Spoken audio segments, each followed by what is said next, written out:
It's December 2025 and I'm at the point where the Inn and Ilz rivers flow into the decidedly not blue Danube at the Dreiflüsseeck, or the Three Rivers corner in the Bavarian city of Passau.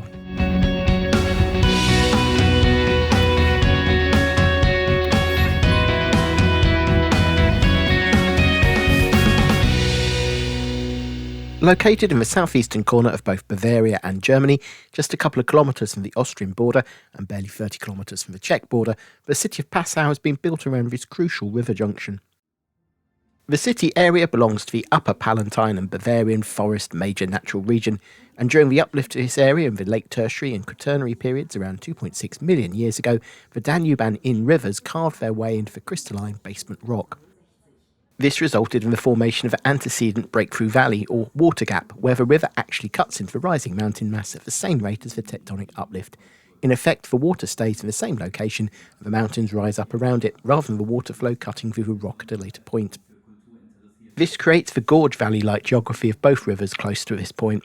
As the two rivers converge, the central area has been worn away to create a more gentle sloped central isthmus that sits between both flows, whilst the rest of the city is hemmed in by the steep rock walls to the north of the Danube and to the south of the Inn. Rising in the Black Forest region of Baden-Württemberg in southwestern Germany, the Danube is Western Europe's longest river, stretching 2,850 kilometres through Germany, Austria, Slovakia, Hungary, Croatia, Serbia, Bulgaria, Romania, Moldova and Ukraine, before emptying into the Black Sea via the Danube Delta. 2,415 kilometres of the river's length, or nearly 85%, is navigable, with river barges able to navigate as far as Kelheim, some 100 kilometres further upstream beyond Passau, making the city an important stopping-off point for river cruises. Kelheim also marks the start, or end, of the Main-Danube Canal that links the two waterways together, creating, via the canal and the Rhine which the Main flows into, a direct inland route from the Black Sea to the North Sea. Joining the Danube on its northern, or left bank at the confluence point of the Inn is the third of those rivers, the Ilz. Smaller than the other two rivers, the Ilz starts at the confluence of the Große Ohr and the Kleine Ohr in Ebertshausreuf, some 40 kilometres from Passau. Tracing back up the main tributary, the Große Ohr, the total length of the river is just 69 kilometres. The name of the river is of Celtic origin and means grey, albeit the water of the Ilz is characterised by its soft brownish to blackish water and is also known as the Black Pearl of the Bavarian forest. The junction of the Ilz and Danube is marked by the Veste Niederhaus, the lower part of the fortress of the Bishop of Passau that overlooks the city from across the Danube. Badly affected by sewage treatment plants and agricultural runoff throughout its entire course, a bathing ban was implemented for the full river in 1991, with a Save the Ilz campaign launched in 1993. Clean-up works were completed in 2001 and the Ilz River was declared the German River Landscape of the Year in 2002-03.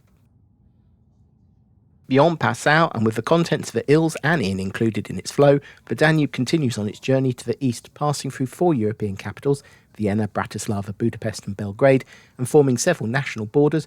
A job it's been doing for over 2,000 years is at one point formed the natural northeastern boundary of the Roman Empire. Identifiable in the flow of its lighter colour, reminiscent of a glacial mountain stream, the Inn River starts its journey as a glacial mountain stream in the Bernina Alps, close to Pislungen, also known as the Roof of Europe, as this is close to the point of the triple watershed of Europe. From here, waters can flow ultimately into the Rhine and then the North Sea, to the Mediterranean via the Rhone or Po, and uniquely in the case of the Inn, via the Danube to the Black Sea. At 518 kilometres long, the Inn, also known as the N in the Romansh language of its source area, is the third largest tributary of the Danube by discharge. Over its length, the river falls from 2,484 metres above sea level to just 291 metres above sea level in Passau, with an average discharge into the Danube of 735 cubic metres per second. This is higher than the average flow of the Danube at 690 cubic metres per second, but this is in part due to the much higher flows of the Inn during the high water period from spring to early autumn, as the snowmelt from high in the Alps travels down the Inn, increasing its flow. On 3rd of June 2013, the Inn at Passau reached a flow of 6,820 cubic metres a second, with water levels rising to 12.85 metres, the highest recorded level since 1501, and causing severe flooding across the historic centre.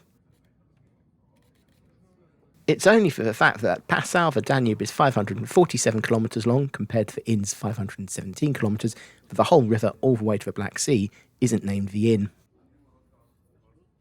The name Inn is also derived from an old Celtic word en, meaning water, so the Inn is the river water. After rising high in the Bernina Alps, the water passes first through St. Moritz and Schual in Switzerland before entering Austria for around 40% of its route and passing through and naming Innsbruck. The river forms a short 13-kilometre section of the Germany-Austria border before heading north into Germany for about 35% of its route, before merging the Solzach some 70 kilometres upstream of Passau in the German border town of Heiming. From here, for virtually the rest of its course, the river once again forms the international border between Germany and Austria before the border dives inland to pass around the southern side of Passau. Around 2 kilometres beyond the Dreiflüsseeck, the German-Austria border moves back to the middle of the Danube for 22 kilometres before turning north away from the river at Engelhardzell. Unlike the Danube, the Inn isn't heavily used for navigation as its uneven flow rates over the year and several bottlenecks along its route make it difficult to navigate. However, historically, shipping has flowed as far upstream as Hall in Tyrol, some 10 kilometres downstream from Innsbruck. For downstream journeys, simple flat-bottomed boats were quickly built, and as soon as they completed their maiden voyage could be sold as building or utility timber at the destination. Heading upstream required a team of 6 to 20 horses on the towpath. From Hall to Kufstein took around 5 hours, but the opposite direction could take 4 to 5 days.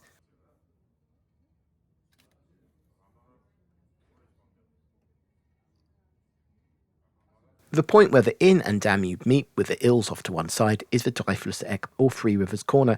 This marks not only the confluence point of the rivers, but also the eastern end of the historic old town of the city, with the strip of land between the Danube and the Inn being home to the cathedral and the old and new bishops' palaces, as well as many churches, historic squares, and the city's Rathaus or town hall.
Tourist boats run regular tours from the Danube quayside of the old town and taking the Danube, Inn and a full pass round the Three Rivers Corner regularly throughout the year.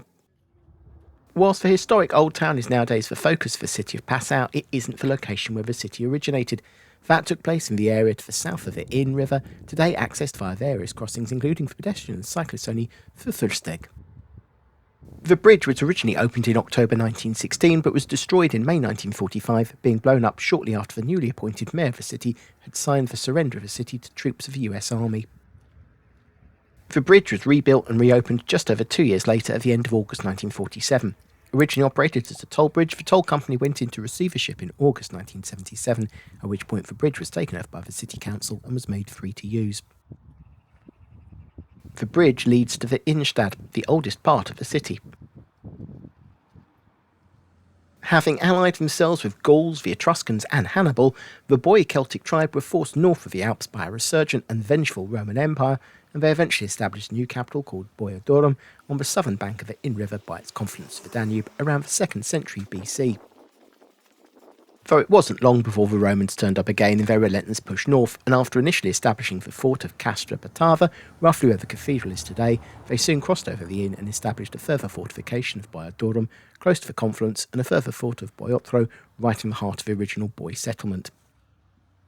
The forts remained in use until the withdrawal of Roman forces, which coincides with the arrival of Severinstor of Noricum, who travelled along the Danube preaching Christianity and helping with a refugee crisis that was caused by the rapid departure of Roman forces in the area. He went on to establish a monastery in Passau, of which the church of St. Severinstor on the edge of the Innstadt is said to have originated from the monastery. Whilst Innstadt itself has been part of Passau for a very long time, the surrounding area outside of the old walls of the town had been part of a different municipality, and it wasn't until 1923 that the whole area on the south side of the Inn up to the Austrian border formally became part of the city of Passau. Sitting on the top of the hill formed by the valley of the Inn River above the centre of Innstadt and looking directly across the river to the heart of the old town of Passau is the pilgrimage church of Mariahilf. The church and its associated monastery are linked from the centre of Innstadt by the Wallfahrtsstiege, or pilgrimage steps. Built in 1628, a year after the completion of the church, the covered pilgrimage staircase leads up the hill in 3 stages.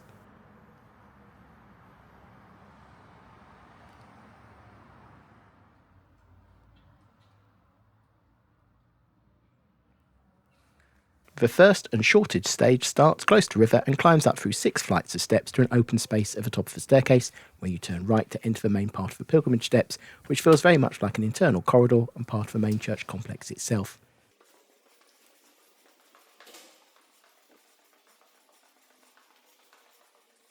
After a short ramp, several more flights of stairs take you up to the middle landing, where there's a large crucifix, niches for devotion lights, and a large number of icons, crosses and rosary beads hanging on the wall.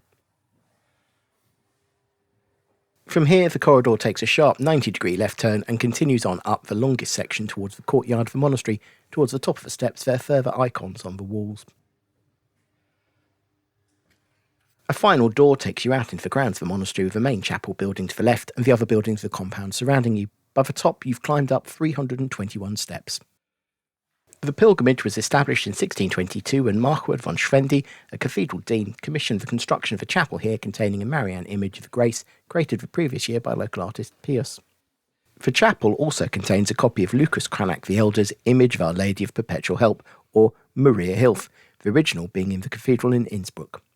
When Vienna was besieged by the Ottomans in 1683, the then Emperor Leopold I fled to Passau, and the imperial couple prayed daily before the Mariahilf for deliverance.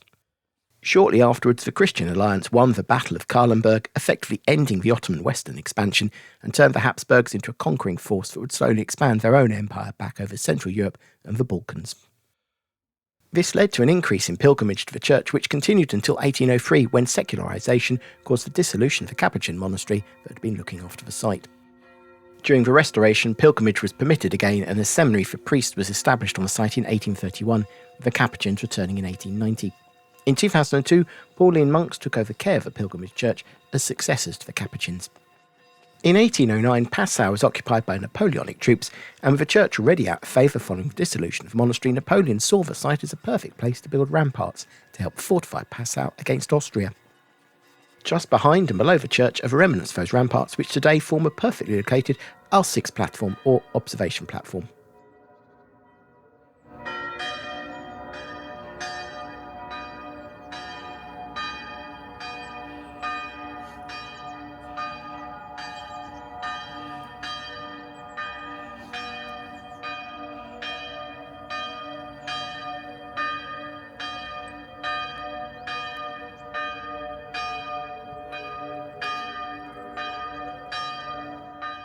From here, there are views directly across the inn and the old town towards the hills rising up on the opposite bank of the Danube, topped by the Prince Bishop's fortress of Oberhaus, and naturally down to the end of the peninsula and the Dreiflüsseeck. Until the completion of the Füferlsteg in 1916, the Marienbrücke was the only crossing point over the Innstadt from the old town, with the next road bridge being 19 kilometres back upstream.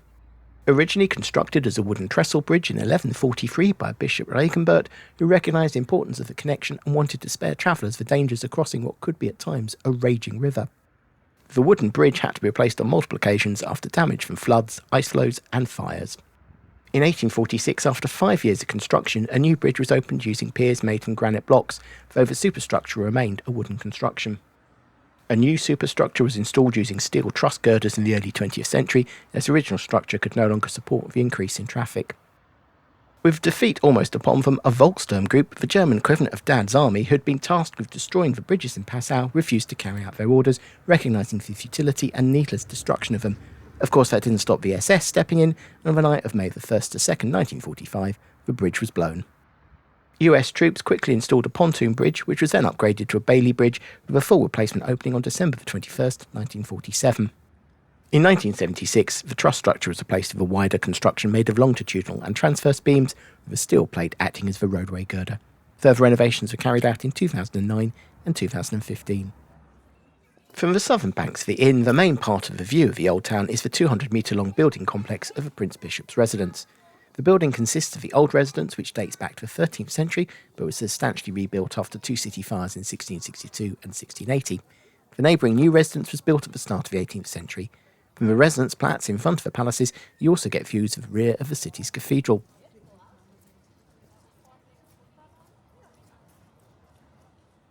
On the opposite end of the cathedral is the Domplatz, the old town's main square, and during December home to the city's main Christmas market. The Domplatz occupies the highest point of Passau's old town and was originally created in 1150, though it wasn't open to the public until 1824. Most of the buildings surrounding the square are connected to the cathedral and its administration.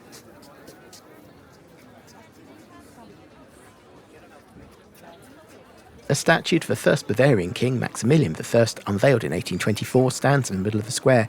The Christmas market has taken place in the square only since 2004, though for the rest of the year a weekly market takes place in the square on a Saturday.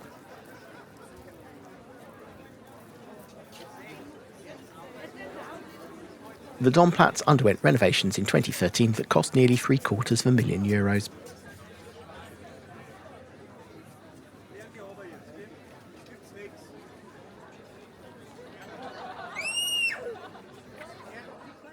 Dom St. Stephan zu Passau, or Passauer Dom for short, is home to the world's largest cathedral organ, which for time of visiting was undergoing a multi-year restoration that started in 2023.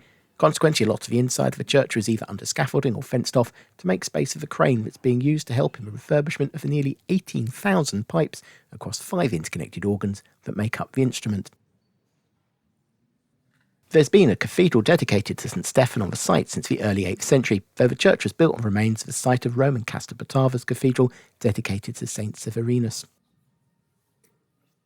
The first St. Stephen's was destroyed during 2 sieges at Passau by Emperor Otto II in 977 and 978. Around 4 years later, work started on replacement building, with consecration taking place on August 5th, 985. The building was reconstructed in the early Gothic style between 1221 and 1313, followed by the late Gothic eastern end of the cathedral being created between 1407 and 1598.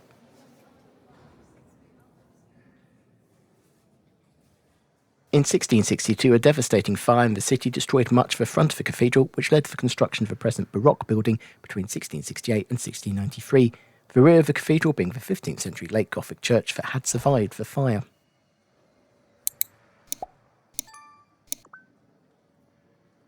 The church is dominated by the opulent stucco work and frescoes of the ceiling.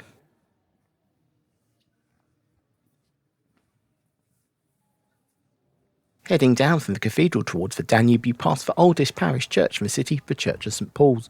Originally built in 1050, the church is again a post-1662 fire replacement, being completed in 1678. The church also incorporates the old northern gate into the old town. Just behind St. Paul's Church is a terrace located above the Danube, from where there are excellent views across the river towards its left, northern bank, and the steep hills that on the top contain the buildings of the Oberhaus fortress. From here, you can also get a good view of the traffic on the river, from tourist boats operating hour cruises around the rivers, to the sleek river cruise ships sailing from here towards the Austrian, Slovakian, Hungarian and Serbian capitals, as well as the working barges that ship goods through the middle of the continent.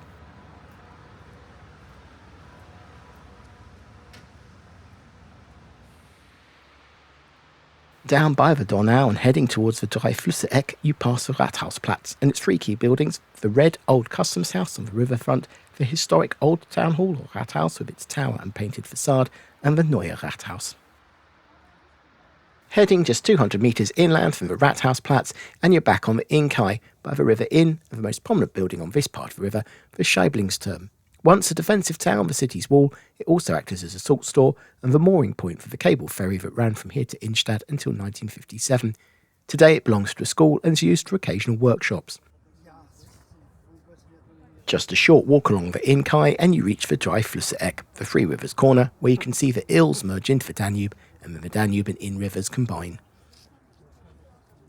Here, the lands of the old town of Passau come down to a point as the Danube and Inn rivers come together, and depending on the weather and flow, you can even make out the line of the two rivers merging as their different colours slowly come together into the distance.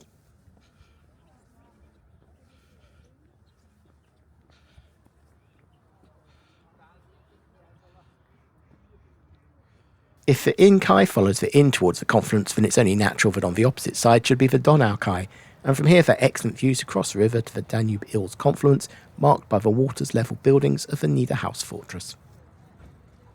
The first settlement on the promontory is estimated to date back to 737, but the current buildings are from around 1444. The castle was converted to a prison for rebellious clergy in the 17th century, and then a workhouse and penitentiary in 1762. In 1805 it was upgraded to a war depot and defensive fort on the Danube, though to provide a clear line of fire for cannons of the upper fortress, the 9-storey tower was reduced to 4. The building has been in private ownership since 1890 and isn't open to the public.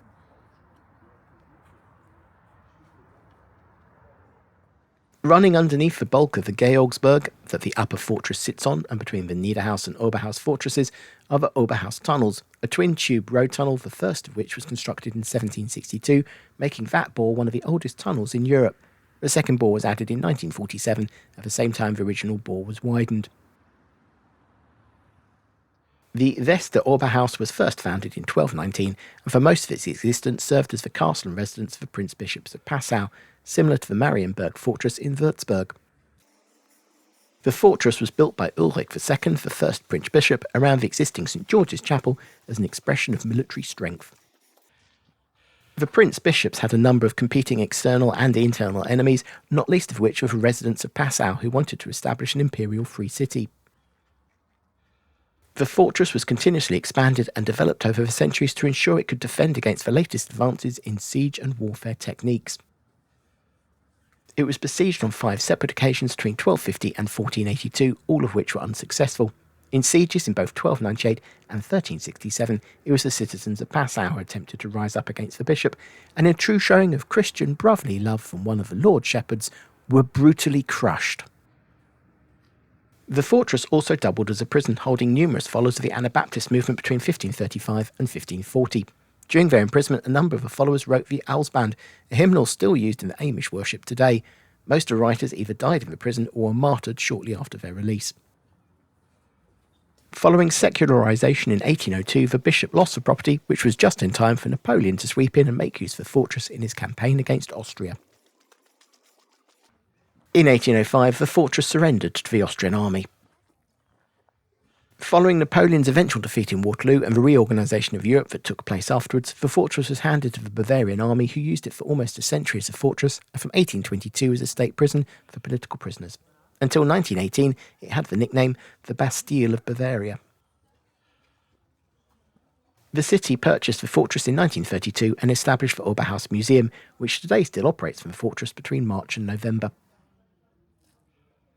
The castle underwent significant changes in 1934, with the Baroque outer fortifications being replaced by the Nazis with the first assembly hall of the Third Reich, though the connection goes back longer. For around 2 years, from 1892, Alois Hitler and his third wife, Clara Pols, lived in the city with their children, including the then 3-year-old Adolf. Despite the museum only being open for a part of the year, the site is open all year round to explore, and if you climb up through the fortifications, you eventually reach a terrace to the west of the fortress, from where you get some of the best views out over the city. From here, you can look down directly on the Danube and the centre of the old town, dominated by the towers and domes of the Dom, as well as the buildings of residence, and behind them sloping away towards the confluence point, the remainder of the Old Town. In the distance, the pilgrimage steps and church are visible on the far bank of the Inn.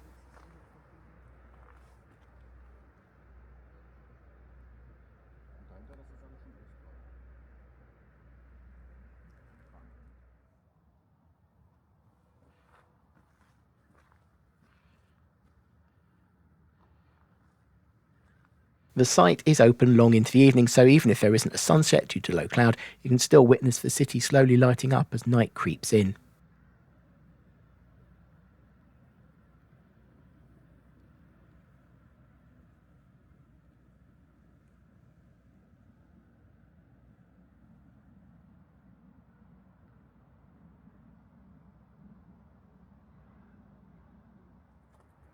Though with only limited lighting on all the routes down from the fortress, it's probably best to make sure you have a torch with you, or enough charge on your phone's flash to act as a torch, though the night views are spectacular.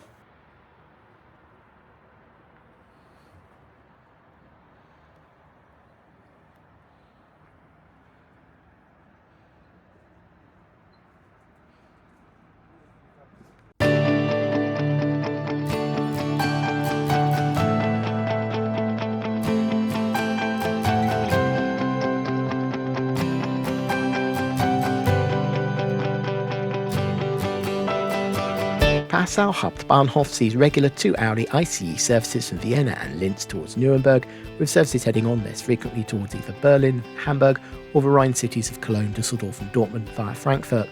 Austrian night jet services originating in Vienna run from Passau towards Hamburg and Amsterdam. There are hourly local trains heading to Linz in Austria, and the Danube-Isar Express runs hourly to Landshut, Freising and Munich. Changing trains in Freising, there are regular buses or hourly trains to Munich Airport.